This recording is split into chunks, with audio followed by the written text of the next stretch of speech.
Hey guys, I'm Josh. I'm Tyler. And you're watching Kings React, and today we're here with another death battle video. This time, Sephiroth versus Vergil. I just tell you guys, this is the Sephiroth from the original Final Fantasy VII, not the remake. Anyway, let's get into it.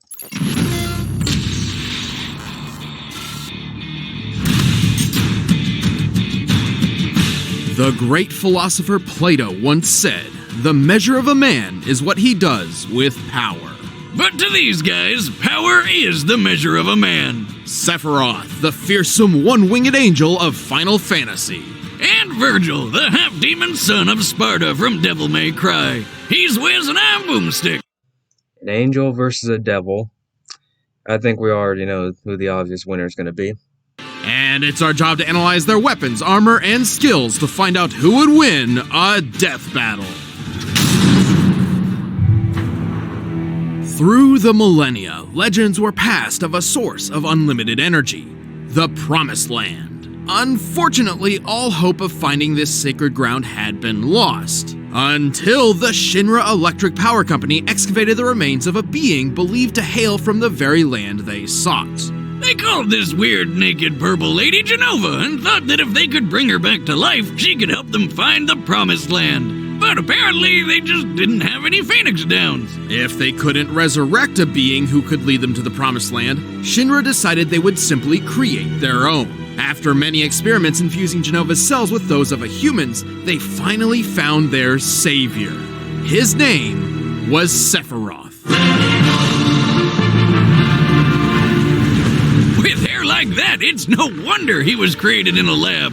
Look at how majestic that mane is. According to Final Fantasy lore, Sephiroth has to use an entire... Height 6'1", 85 centimeters. Weight approximately 165 pounds, 75 kilograms. 27 years old. AKA the One-Winged Angel. First-class soldier. Hero of the Wutai War. Ambidextrous. He can use both hands. That's what that means. Voiced by the bass singer of NSYNC. NSYNC? No, really. Well, you never heard of NSYNC before? No. Referencing that one episode of Boondocks. Entire bottle of shampoo and conditioner every single time he bathes. Why do you know that? Did you join his fan club or something? For research. But Shinra wasn't interested in Sephiroth for his hair.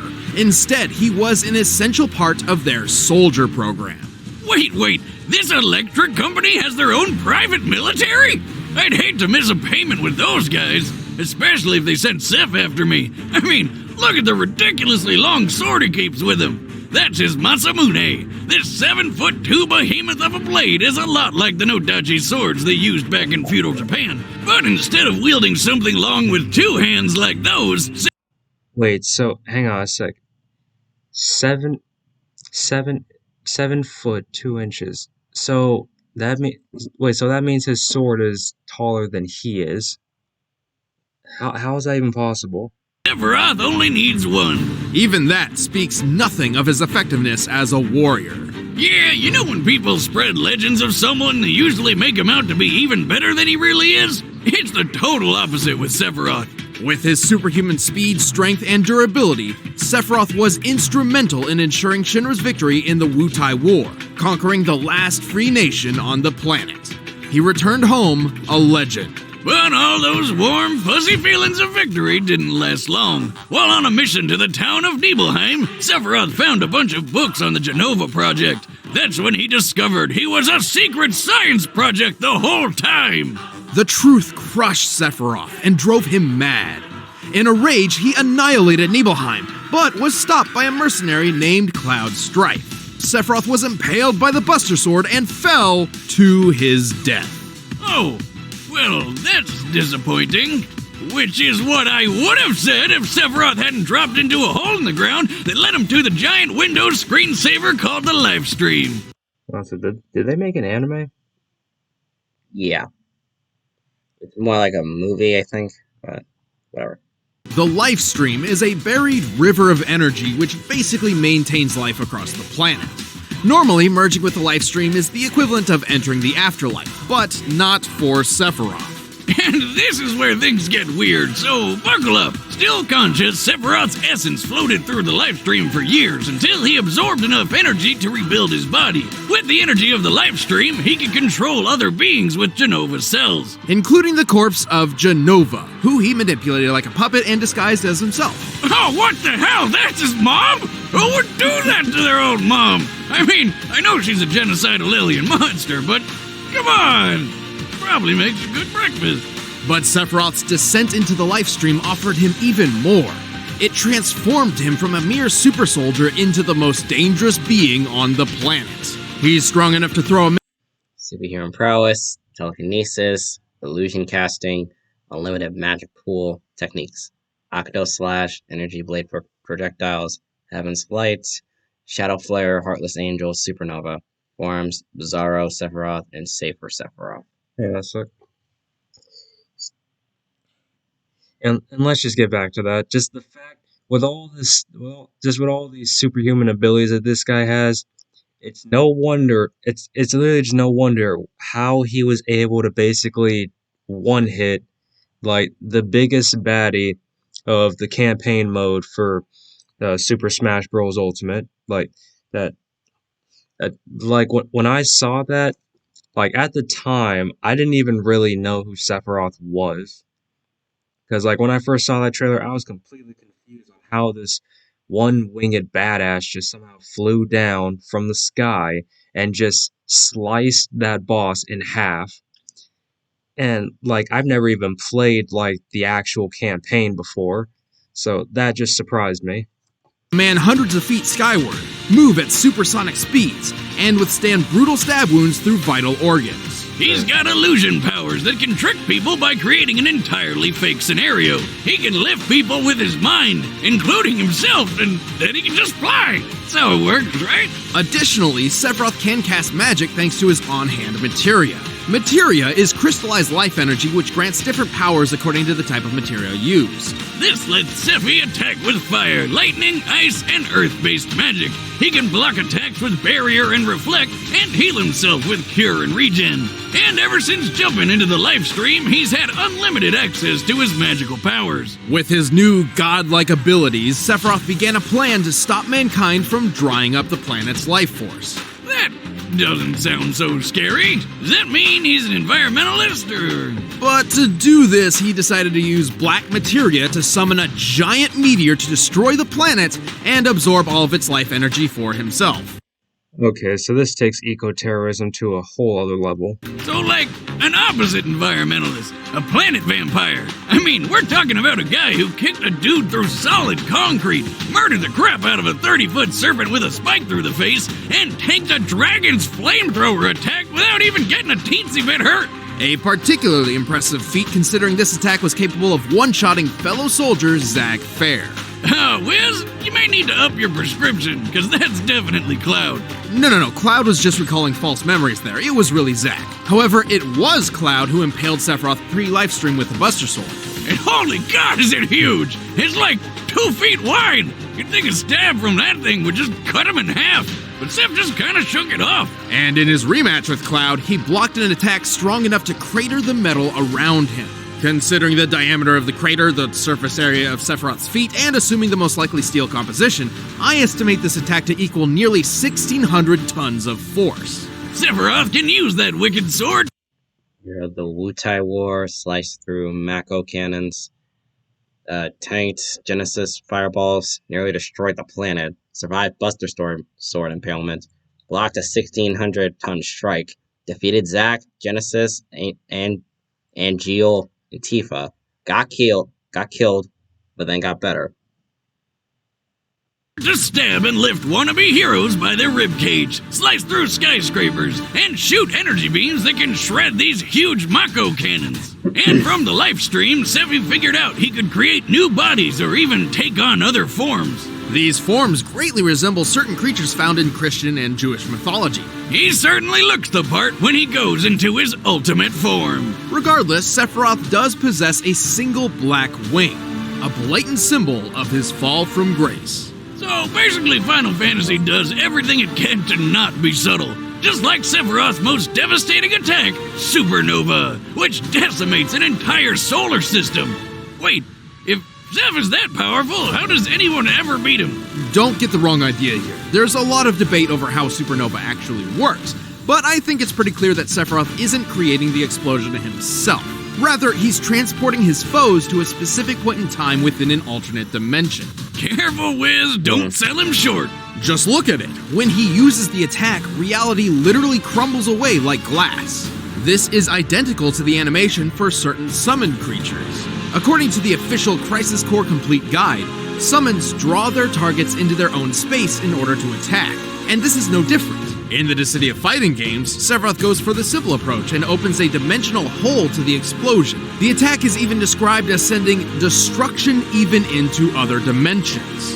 And if he could summon planet-busting meteors at will, why did he go through so much trouble to get the Black Materia, which literally summons meteors? That would explain why the supernova doesn't hurt him. He's not really there, just using those illusion powers of his. With all these powers, I can't believe Cloud and friends were able to take him down. He's not invincible, but he's damn powerful. Ever persistent, Sephiroth departed with a final, chilling promise. I will never be a memory.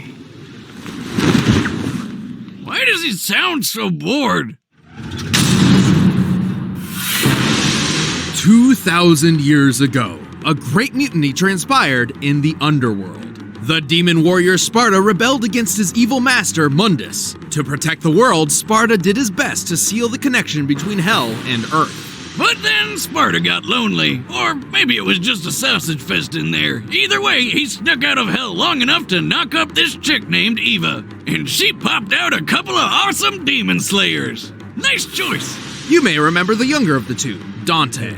Oh yeah, he fought that witch chick with the hair. But the eldest and potentially deadliest brother was the one and only Vergil. Okay. Vergil and Dante were rivals AKA quite possibly my favorite character in the franchise. from birth. Dante was a goofball. Vergil was serious. Dante hated his being a demon, and Vergil loved it. It's that classic odd couple scenario. But then one fateful day, in an act of vengeance against the late Sparta, a group of rogue demons separated the two brothers and killed their mother. Vergil was believed to be dead. But in reality, Vergil survived and set out on... Height 6'4", Oh, so it actually makes him taller than Sephiroth. 193 centimeters, weight approximately 182 pounds, Makes him heavier than Sephiroth, too. 83 kilograms, aka the son of Sparta, half human, half demon, master of Aijutsu, became Nilo Angelo, was once robbed after losing a drinking game. What? Hang on, Vergil was stupid enough to actually do all those drinking games? Okay. on his own path to seek his father's... Actually, to be honest, I guess it would kind of make sense since, being, part demon kind of, that kind of stupidity kind of goes along with it. immense power for himself. And he's 100% equipped to be a butt-kicking demon slayer just like his pops. As a half-demon, Vergil can jump several times his own height, move at supersonic speeds, and heal himself quickly, kind of like that Wolverine guy. He can tough out getting stabbed through the lungs, intestines, the heart, body parts I'm pretty sure most people need. Not if my experiment has anything to say about it. You say something, Wiz? I said not if Vergil's abilities have anything to say about it. Well, sadly, for any human demon or human demon who gets in his way, Vergil also happens to carry some extra deadly weapons on hand, including a spiffy katana called Tomato. Yamato. It's said that this sword can cut through anything, even dimensions, and probably tomatoes. Actually, Yamato is the exact thing Sparta used to seal Hell from Earth in the first place. Vergil's sword-fighting prowess draws from his Dark Slayer fighting style, which emphasizes teleportation, lightning-quick movements, and even quicker slashes straight from the sheath. This technique is directly influenced by Iaijutsu, the real-life Japanese art of the quick draw. And thanks to Vergil's... Yamato cuts through dimensions. Beowulf. Element, light. Can cast fire. Can fire light as a projectile. Force Edge. Summon swords. Spiral swords. Sword storm. Blistering swords. Heavy rain. demonic powers, he can attack so fast the blade seems invisible. Yeah, the only thing better than fighting with one sword is fighting with 8. With Vergil's ghostly summoned swords, he can turn himself into a living Beyblade, fire them like a machine gun, or make it rain! Blades may be Vergil's bread and butter, but if he needs to focus on brute strength, he switches to Beowulf. He can charge up blink-of-an-eye punches and kicks that hit like a cement truck made of lead and KO some of the toughest demons in just a few hits. And hey, looks like he digs Street Fighter. There's one more trick up Vergil's sleeve. Thanks to his demon blood, he can access a form known as Devil Trigger. And this mode amplifies everything. His strength, speed, and healing. Superhero prowess, rapid regeneration, teleportation, judgment cut, dimension slash, lunar phase, dark angel, double trigger. Okay, dimension slash. I knew that. I'll get a huge boost, making him several times deadlier than before. Plus, he just looks badass. In his quest to become as powerful as his father, Vergil's abilities skyrocketed. He's taken down dozens of demons in the blink of an eye, and escaped an illusion from the sorcerer Arkham, which makes normal people go crazy. But if anything's gonna show off what a son... After being cut in half, killed 8 demons in 1 second, destroyed 108,000 raindrops in less than 1 second, escaped Arkham's demonic illusion, scales to Dante, who caught the Savior's punch, defeated Arkham, Beowulf, Agnes, and Dante. Son of Sparta can really do, it's pitting him against his bro. Sure, Vergil can easily avoid Dante's bullets, but why dodge them when you can spin your sword, line them all up, and fire them back? Like a boss. In the same battle, they briefly created a 12-foot diameter open space in a heavy rainstorm with nothing but their sword swings. On average, storms can fill a cubic foot space with as many as 30 raindrops. So, Vergil and Dante must have destroyed 108,000 raindrops in less than a second. If Vergil can swing his sword that fast, I bet he'd make a killing mowing lawns, or chopping meat at the deli, or giving haircuts, or doing that thing where he chops bad guys to pieces so fast they don't even realize they're dead yet. Like when he fought Beowulf. The monster, not the weapon. And then he punched him so hard he flew 55 feet up and hit the ceiling. When comparing Beowulf's size to Vergil, he appears to be as large as an elephant. Given what's available, this seems like our best measure of Vergil's strength, but... Wait, so that explains how Vergil got Beowulf, but how did Dante get it then? I mean Balrog. I think it was in the first game. Mm-hmm. There is one issue. The Devil May Cry series makes frequent use of slow motion to depict the absurdity of these characters, and this could be a similar case. So let's look at another slow-mo feat, the rainstorm fight. At one point, the rain freezes in place for about 2.5 seconds, as Vergil and Dante keep moving, indicating a 14,500% speed increase in real time. Applying the same degree to the Beowulf punch gives us an acceleration speed of about 4,882 feet per second. With that in mind, we can apply our previous data to deduce the maximum height sans ceiling, and determine Vergil's striking strength to be nearly 720 million newtons of force. That's a lot! It matches Vergil scales to Dante, who blocked a punch from the Savior, assuming limestone composition and generously measuring the punch's speed and distance. That was only about half the force of Vergil's Beowulf punch. Vergil's incredible toughness, too. We already mentioned his super healing factor, but it's even more overpowered than you think. Vergil once got completely cut in half, but healed so fast that it's impossible to even notice. And his regeneration ability can be worn down. Yeah, that's how this weird jester guy beat him. But it takes a lot to pull off, and Vergil can always just use Yamato to hop through dimensions to get away if he wants. Sadly, Vergil never got to rule the demon realm like he wanted. Instead, the Demon King Mundus permanently transformed Vergil into his puppet, irreversibly manipulating his mind in the process. And then Dante kind of, exploded him. But 1 or 2 losses against someone who's basically goddamn Satan hardly makes him a weakling. Hell and earth trembles before the power of Vergil. It'll be fun to fight with the Prince of Darkness. If my father did it, I should be able to do it too. That was his downfall. All right, the combatants are set. Let's end this debate once and for all. So it's clear I'm on Team Vergil.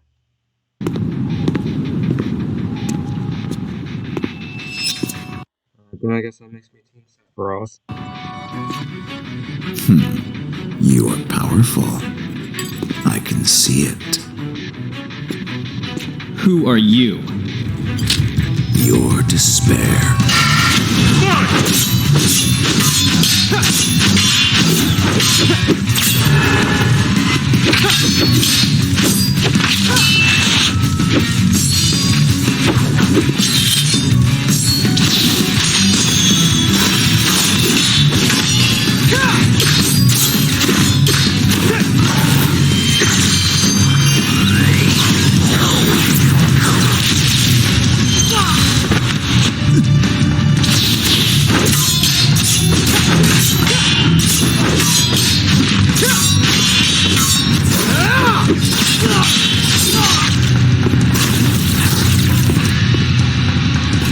Okay, you're strong. But are you fast enough? Don't move.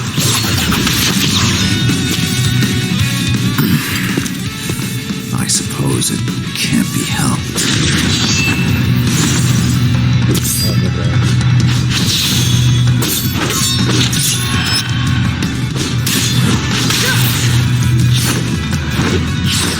They're fake.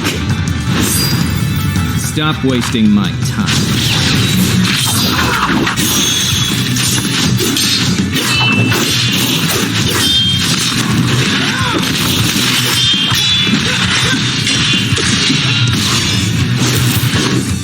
You're going down.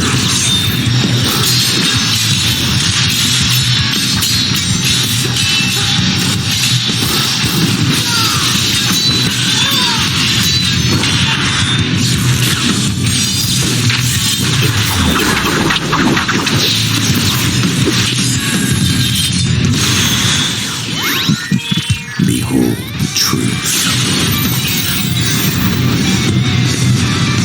What is that? Supernova. I saw you could pierce the fabric of our dimension, so I cast an illusion to disguise this. Witness oblivion.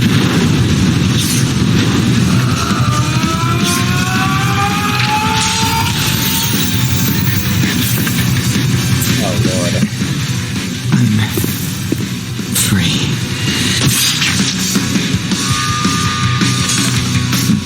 So you are.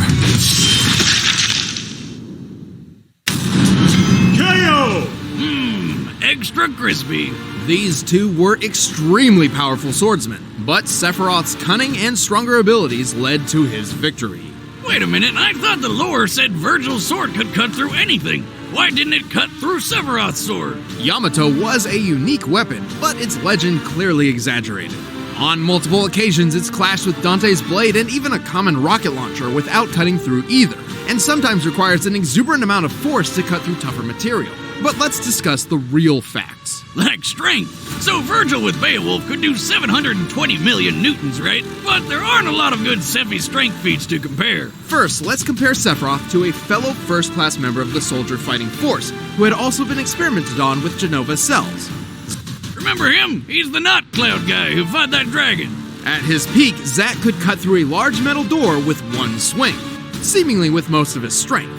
Given the size and width of the door, this feat's sheer strength comes out to 980 million newtons. And Seph was way stronger than Zack. In fact, if we look at their strength stats when they fought that dragon, Sephiroth was 3.5 times stronger than Zack. Putting Sephiroth's strength output at over 3 billion newtons. That's almost as much force as 30 Hiroshima bombs.